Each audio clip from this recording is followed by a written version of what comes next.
तो गाइज मैं हूं अंकित और आप देख रहे हैं रेसलिंग फैंस नेटवर्क। शुरू करते हैं गाइज एक बड़ी न्यूज़ से अपनी वीडियो को। तो एनएक्सटी के अंदर हो चुका है टाई डिलेंजर का रिटर्न। शॉन स्पियर्स आ चुके हैं डब्ल्यूडब्ल्यू के अंदर वापस। रॉयल रंबल के टाइम में अपने रिटर्न को टीज कर रहे थे। मैंने आपको बताया था कि भाई ये रेगुलरली टीज वगैरह कर रहे हैं। तो अभी के हिसाब से जो टीज वगैरह उस टाइम पे कर रहे थे उसका सेंस बन रहा है। अब आ चुके हैं रेसलमेनिया से पहले एनएक्सटी के अंदर। मैं आपको बता दूं कि पहले ये डब्ल्यूडब्ल्यू के अंदर हुआ करते थे। आपको याद होगा परफेक्ट 10 के नाम से काफ़ी पॉपुलर थे टाई डिलेंजर। रॉयल रंबल वाली एंट्रेंस इनकी साथ में जो क्राउड जिस तरीके से चीयर करती थी वो काफ़ी ऑसम था इनके लिए। बैंड डब्ल्यूडब्ल्यू यूनिवर्स को भी काफ़ी पसंद आते थे। उसके बाद एईडब्ल्यू के अंदर चले गए शॉन स्पियर्स के नाम से, वहाँ पे काफ़ी कंपीट करा इन्होंने। एंड फिर अभी जो है डब्ल्यूडब्ल्यू के अंदर आ चुके हैं। आज क्या होता है कि रेज हॉलैंड प्रोमो कट कर रहे होते हैं। इसी बीच वो मिस्टीरियस विजनेट वापस आता है जो कि पिछले कुछ हफ्तों से आ रहा है, जो कि ड्रेडमेयर चैनल पर भी हमें देखने को मिल रहा है। तो अभी के हिसाब से इस मिस्टीरियस विजनेट के पीछे एनएक्सटी में देखने को मिले हैं शॉन स्पियर्स। तो क्या शॉन स्पियर्स इसके लीडर हैं? कुछ लोग ऐसा मान रहे हैं, लेकिन मुझे नहीं लगता है ऐसा है। बिकॉज आई थिंक वो एक मोहरा हो सकते हैं, ऐसा सिर्फ मुझे लगता है। अब अभी के हिसाब से शॉन स्पियर्स का रिटर्न हो चुका है। इवन इन्होंने इसके ऊपर रिएक्ट भी करा। एंड सिर्फ इन्होंने नहीं भाई, कोडी रोड्स ने भी रिएक्ट करा। कोडी रोड्स भाई समझ लो कि डब्ल्यूडब्ल्यू के टॉप स्टार में से एक है, अभी बहुत टॉप पे, टॉप बेबी फेस, ऐसा तो आप जानते ही हो। तो अभी के हिसाब से इन दोनों ने रिएक्ट करा है। कहते हैं Tye Dillinger Shawn Spears I am back simple.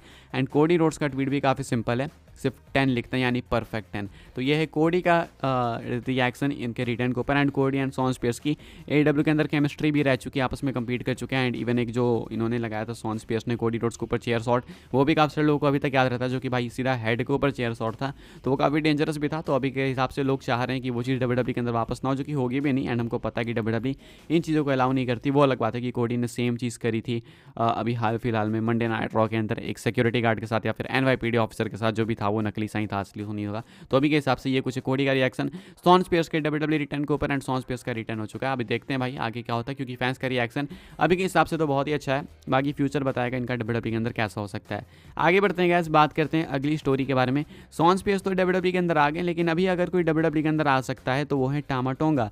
टामा tonga को लेकर बहुत टाइम से अपडेट्स आ रही है भाई, 2020 से 2020 से कि टामा टोंगा डब्ल्यूडब्ल्यू के अंदर आ सकते हैं। लोग उस टाइम से इनको कंपेयर कर रहे हैं रोमन रेन से, कि भाई एनजेपीडब्ल्यू का रोमन है, लेकिन अभी तक वो डब्ल्यूडब्ल्यू के अंदर आए नहीं थे। इन्होंने एक बार क्लेम भी करा था कि डब्ल्यूडब्ल्यू ने इनको बीच में भी ऑफर करा था कॉन्ट्रैक्ट, लेकिन उन्होंने ऑफर ये जो है डब्ल्यूडब्ल्यू का रिजेक्ट कर दिया था। लेकिन अब इन्होंने एक्सेप्ट कर लिया। देख के ऐसा लग रहा है, because Fightful and Wrestling Observer Newsletter दोनों का ऐसा क्लेम करना है कि जो टामा टोंगा है वो डब्ल्यूडब्ल्यू के अंदर आ चुके हैं।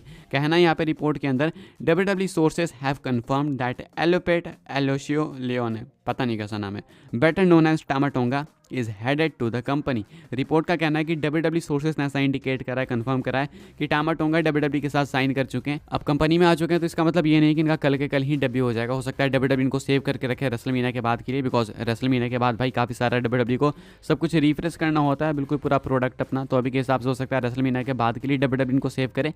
लेकिन अभी के हिसाब से टामा टोंगा डब्ल्यूडब्ल्यू के अंदर आ चुके हैं, ये कुछ बताया जा रहा है। कुछ लोग कह रहे हैं कि सीधा मेन रोस्टर पे ले आओ, कुछ लोग कह रहे हैं एनएक्सटी से ही स्टार्ट कराओ। तो क्या शॉन स्पियर्स की तरह इनको एनएक्सटी के अंदर जाना चाहिए या फिर सीधा मेन रोस्टर पे आना चाहिए? आपके क्या थॉट्स हैं, आप लोग कमेंट करके बताना जरूर से। देखो भाई मुझे लगता है एनएक्सटी के अंदर ही इनको जाना चाहिए, बिकॉज अभी बहुत कम लोग इनको जानते होंगे डब्ल्यूडब्ल्यू के अंदर, बिकॉज डब्ल्यूडब्ल्यू की ऑडियंस काफ़ी डिफरेंट है, एनजेपीडब्ल्यू एईडब्ल्यू की ऑडियंस काफ़ी डिफरेंट है। तो अगर आपको डब्ल्यूडब्ल्यू के अंदर किसी को फेस बनाना है, किसी को आप पॉपुलर करना चाहते हो, तो एटलीस्ट उससे थोड़ा सा रिलेट कराओ। तो एनएक्सटी में इनको डालना चाहिए एक न्यू कमर के तौर पर।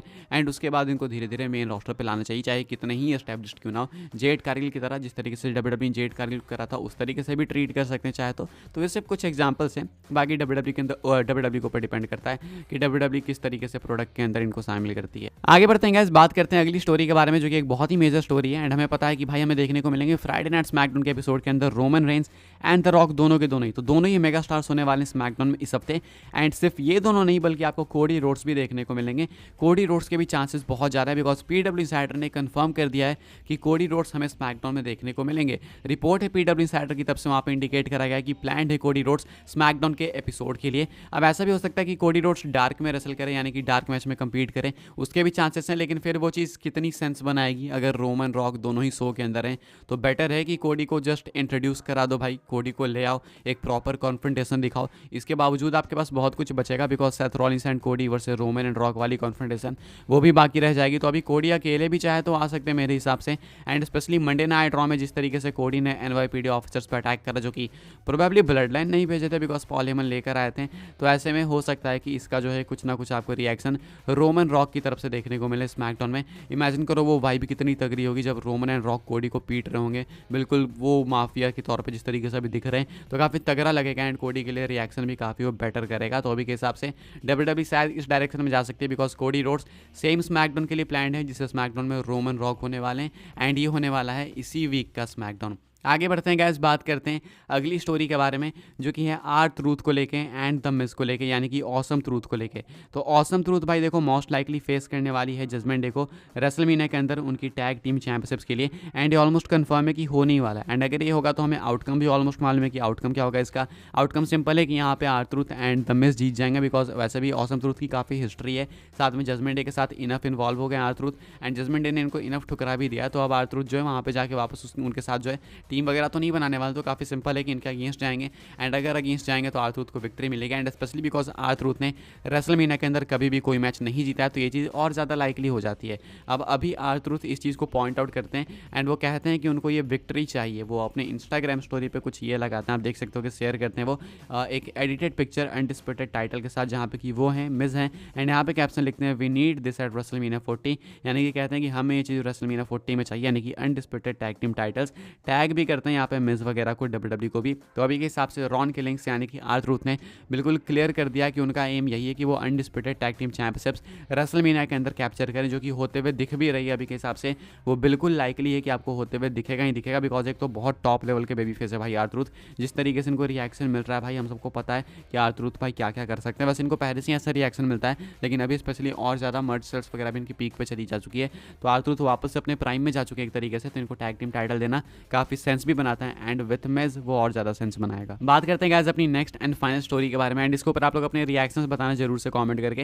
ये काफ़ी अपसेट रिपोर्ट मैं आपको बता रहा हूँ, ये राइबैक की तरफ से पता, तो राइबैक का वैसे शेयर ही नहीं करना चाहिए, लेकिन इन्होंने कुछ ऐसी बातें कर दी है जो कि शेयर करने लायक है। राइबैक का कहना है यहाँ पे कि जो ट्रिपल एच है उनको WWE से फायर कर देना चाहिए एंड और भी कुछ अदर एम्प्लॉयज़ को।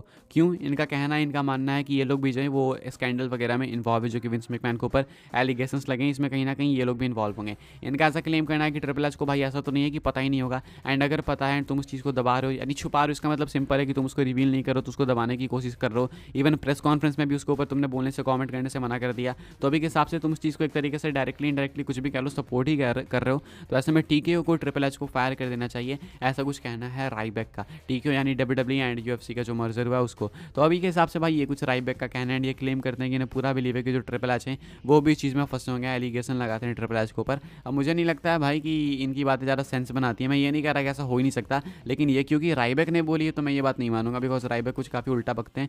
लेकिन अभी के हिसाब से भाई अगर ये चीज़ हो जाएगी, मतलब अगर हो जाए ट्रिपल एच शामिल होते हैं तो देन पक्का TKO इनको भी दूर करने से दूर नहीं हटेगी, यानी इनको भी TKO दूर कर सकती है। ऐसा नहीं कि ट्रिपल एच को नहीं कर सकती है, लेकिन अभी ट्रिपल एच क्लीन दिख रहे हैं तो भाई क्यों ही ये लफड़े करेगी TKO। तो अभी के हिसाब से राइबैक तो चाहते हैं कि ट्रिपल एच फायर हो जाए, उनका मानना है कि वो भी इस चीज़ में शामिल है, लेकिन सिर्फ उनके मानने से TKO कोई एक्शन नहीं लेगी, उसके लिए कोई प्रॉपर प्रूफ होना चाहिए। अभी के हिसाब से गाइस इस वीडियो के लिए कुछ अपडेट्स है, आई होप आपको इन्फॉर्मेशन मिली हो तो वीडियो को लाइक करें, शेयर करें, सब्सक्राइब करें, चैनल को फॉलो कर सकते हैं मुझे इंस्टाग्राम एंड ट्विटर पे, लिंक आपको मिल जाएगा डिस्क्रिप्शन में। ज्वाइन कर सकते हैं व्हाट्सएप चैनल को, उसके भी लिंक है डिस्क्रिप्शन में। मिलते हैं अपनी नेक्स्ट ऑफर काफ़ी इंटरेस्टिंग वीडियो में।